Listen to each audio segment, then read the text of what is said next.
for my match with Gianni Grippo at IBGF Pans quarterfinals. We're not going to do the whole match; that'll be a bit too much. But we're going to do the main sequences of scoring and just some interesting sequences that I thought throughout the match. So I guess we'll do the beginning, which is the guard pull, fairly basic. This is how the first advantage gets scored. We pull guard at the same time. He comes on top. This is an advantage under IBGF, so that means he already has an advantage on the board. I just want to talk about my retention here. So I just want to take note of Gianni wants to keep my legs inside the middle so he can stop pressuring me and stop putting weight on me. So he wants to keep me in over Selhiva. And me as the offensive player, I want to go towards K-guard and start playing double outside position because I believe if you're getting camped on and knee cut, if you can transfer towards double outside position, like the Keymaster and K-guard, you can stop your opponent from driving into you and applying pressure, and it's much less fatiguing. So I want you to take note of my bottom leg whipping towards the outside, but also my top leg. So from here, I'm always initiating my off balances with my top leg in his lat. So something I do very well, and he does very well, is I'm always using this top leg to kind of kick him forward and get his head upwards to create space for my bottom leg to come through. So you can't really see it here because it's glitching, but we go deli for breakdown, that fails. But here, for example, he tries to settle in. I kick him forward with my legs. I'm always tension is forward. I'm grabbing his arm and I'm whipping my leg towards the outside and I'm attacking from here. And you have a bunch of options. Now, let's look at the first sweep. So first, let's look at how we shut down my reverse Leva inversion. So in order for me to invert and reverse Leva, I want to spin my head towards the inside. Here, Gianni's taking a call time on my head and pulling my head upwards. This makes inverting extremely difficult. So I need my head free to invert, and because he's grabbing my head, I can't actually invert. And if I continue to try and invert, I probably open myself up towards a pass. So you can see how he's stopping me from happening. And then I pummel into this bear trap position. So from here, he opts to sit to his butt and kind of sag, so I can't get a proper grip at the bear trap. You can't really see because the referee's there. But I stay sticky with this hook, and I eventually manage to pull his heel through with two hands and lock into this bear trap position. So you may be asking, why isn't he pressuring into me? Why isn't he taking half guard? If he pressures into me from this position, he's going to get submitted with a calf slicer. So he knows that. So from here, he recognizes the danger, and he flees towards the mat with his butt on the mat.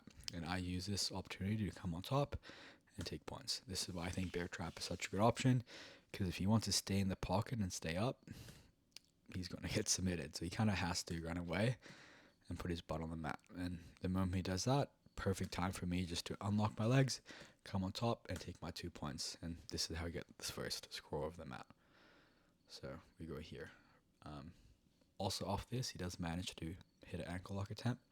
So let's analyze that. From here, I'm pressuring in, trying to keep it down. I'm probably too close. He grabs Zalahiva, and I do a poor job keeping my back leg away. So from here, he can easily grab my leg and scoop it. And now it's very easy for him to steal double inside position and start attacking from here. And now he opts to try to get my hands towards the mat. And he does, and then he throws into like this Aoki lock pressure. I turn out and point my knee down to alleviate the pressure, and he opts to throw back towards outside Ashi. So let's look at that sequence real quick. From here, I feel like because of the angle, if I continue where I'm at, he's going to apply a lot of pressure and hit me with a side ankle lock, which is fairly catastrophic.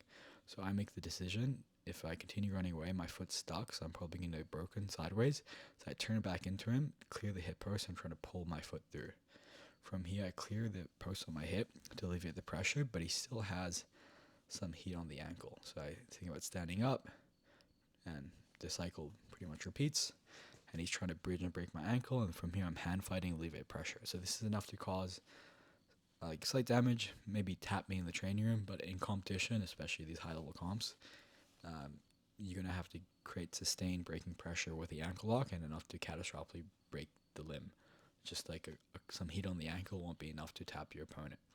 You can see when I'm hand fighting and clearing the hip post, he doesn't really get enough sustained breaking pressure to cause significant damage, so there's no reason to tap.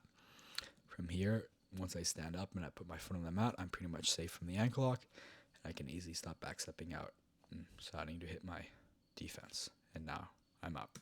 So let's look at the point number 2, which is the near pass. So if we fast forward here, I think it's around here. So from here, I strip his grip and I go towards a knee cup position, and now we're passing. I try to hit a smash pass. I try to bat the knee down and lock my hands, but he's pushing on my head. So from here, I use this opportunity to switch sides towards a hip and knee post. I'm in deep in this hip and knee post, but I feel like I'm getting pushed away slightly. So as he high legs, this is a perfect time for me to switch towards stack passing. The more he brings his feet up to try to defend the flanks and high leg and recover back inside position, the easier it is for me to go underneath his leg and take a scoop grip. So you can see here, I punch a scoop grip here. I go scoop grip and calf control, which I think is better than normal double unders, because with normal double unders, you give them the ability to attack tweaker platos and legs kimuras, and Gianni's very good at that, so I opt to work with a single scoop. My other hand goes towards the butt, and I think about pulling his hips up into me, and then round him up, concaving him up in a ball, and I managed to kind of flip him through quite well. Now from here, I extend through, and I force it for a headlock. Now I put my knee behind his elbow, I unlock my hands and go behind, and then Gianni times a switch quite well, and he goes back towards guard. He doesn't quite take his inside leg in, his arm, but he managed to switch. From here, if he can exchange his arm to get a scoop grip on my leg, he probably can sweep me, but I managed to scissor my legs and recover my base. But this does mean that he recovers guard. So let's look at the sequence again. Right here, I try to smash. The smash fails, he pushes. I use that to switch, get an angle. As he high legs, I go for a scoop, and I flip his hips up, and I pressure forward and put him for a headlock. As I go behind, he switches. Well-timed switch, but I use that to recover guard, and now we're fighting from here. Now let's look at the sequence number 2. Let's look at how he sweeps me. So it's around here. So from here, we're in De La Hiva. I'm thinking about controlling his leg so he can't heist. So from here, you can see how I'm controlling the second leg. From here, I think I should have scrambled more, but he sees my weight all on my back leg, so he uses that to quickly heist up and take my ankle out. And because I have control of his leg, he kind of sits forward and gives me his leg, so I have to accept, I pretty much accept the sweep to kind of take this leg attack, which is probably a mistake by me. I should be trying to get up. I attack the heel hook. I even throw my legs in towards the read position. From here, I think about flaring the knees and keeping the knee line. I think from here, this is like one of my biggest mistakes in the matches. I think from here I should have tried staying on top. I should have tried taking my hand through and grabbing his groin and thinking about heisting up and standing up from this position, kind of attacking like a calf slicer / bear trap sequence.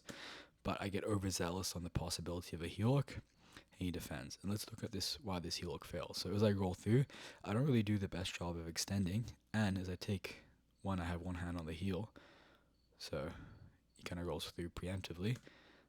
To pass me towards outside. Actually, as I try to lock my grip, his knee is outside of his ankle, so there's not really any knee pressure.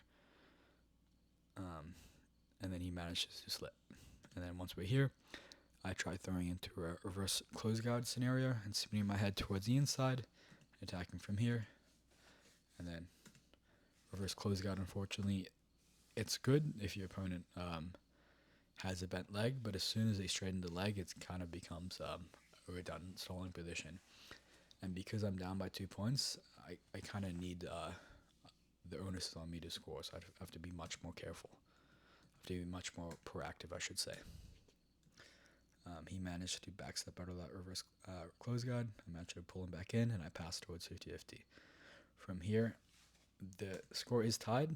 So I said it was up by 2, but the score is tied, but he's up by 3 advantages. So it's kind of on me to like score again, otherwise I'm going to lose. So we fight here. Gianni's very good at 50-50. So rather than try to attack with traditional attacks, I opt just to go back towards a calf slicer. It's worked well for me once already, and I think in my head, it would work well again. From here, I lock a triangle below his knee. You can see me trying to pull my foot through and lock. And once my shoelaces get towards his far hip, I'm pretty much very confident in my ability to turn him away. As I turn him away, I try to heist up. I nearly lose his ankle, but I manage to pull the foot through. He sits towards his butt to defend, and now this is a perfect opportunity for me to wrestle up. Because he had this leg curl behind him, when I try shooting a double leg and getting access towards his far hip, he manages to heist up and hit a hip heist. I just miss the second leg, and I have to transfer it towards a single leg, which is not ideal, but still okay. We move up towards a standing position. I actually have quite good posture from the single leg, but I make the mistake of going towards a body lock. And look at why that's a mistake. So from here you can see his elbow's on the inside. So meaning when I try locking my hands, he can hit an elbow cut back. There's too much space. Think I should have tried either going for the double leg in this case. So the double leg, because his hand isn't on my wrist, it's on my elbow. Or I should have picked up the ankle and went towards a high single. Body lock, I think, was a poor option in this case, but in a high level match, you're relying more on instinct. You don't really have the time to think. So I make the mistake, and he squares up, and then he managed to recover. And now from here, this isn't a good scenario because he can now pull guard, and now we're kind of stuck. I think from here I should have stayed on bottom and played from bottom position, but I make the mistake of allowing him to pull guard before me, and now I have to pass. Yeah, let's look at the leg lock attempt. So I decide to not stay on top and sit back for the leg.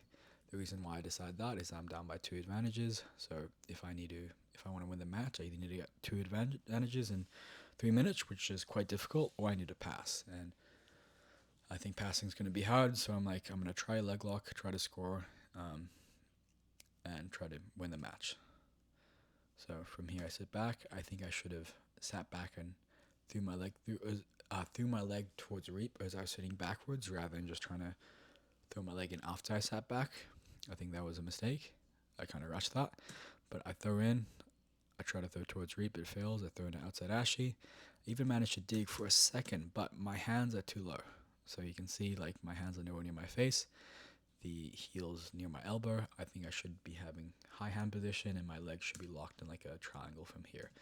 And ultimately he managed to come forward and defend, and I kind of mess this up, and I lose the position from here. So you can see his knee's getting more towards the mat, and I feel like I'm losing him. I'm squinting, trying to look at the clock, and I opt to just release the outside ashy so I don't get passed from this position. So you can see his knee get into the mat. This isn't very good for me. So I let go, and then I recover guard. So not the best sequence because now he's up by 2 points and up by 2 advantages. So in order for me to come back, I either need to take his back or submit him. So I just recover guard. And let's look at the last sequence of this match, which is me getting passed. So we're here. So I try to invert, but he picks my head off the mat. And when he picks my head off the mat, he kind of uses his knee cutting knee to bump my knee out the way. So right now my knee's a knee shield, so he uses his knee cutting knee and my head being off the mat to kind of redirect my knee upwards. And when he does that, he manages to get his elbow all the way through to the tight waist. And now as I try to high leg back in, because he has a tight waist, it's pretty much impossible. As I try to bring my knee back in, I can't. From here, I think I should be trying to turn in and go towards turtle, but he managed to get a crossface and under before I can do that. Now he does a really good job pinning my shoulder towards the mat and getting his knee in this knee cut position.